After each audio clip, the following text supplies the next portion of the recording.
তো গাইস আজকে আমি তোমাদেরকে একটা দোকান দেখাতে চলেছি, আমার ঘরের নিচেই দোকানটা।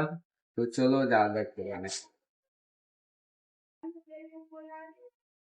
ভিতরে দাঁড়াতে হবে গাইস, এখন দোকান খুলবে। এইটা হচ্ছে দোকানের মালিক, এইটা দোকান, এইটা আমার উপরে বাড়ি, আর এইটা দোকান।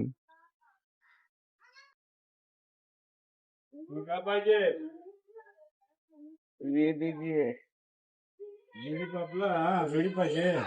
हाँ, ये चलती फिरती दुकान है, सब मिलता है, विमल, खैनी, गुटखा, सब कुछ एकदम।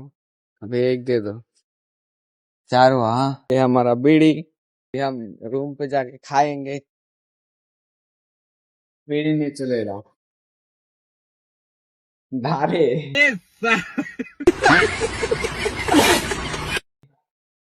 ধারে বিড়ি গাই, ধারে বিড়ি। আমার ঘরের নিচেই একদম দোকানটা আছে। ঠিক আছে গাইস, টাটা।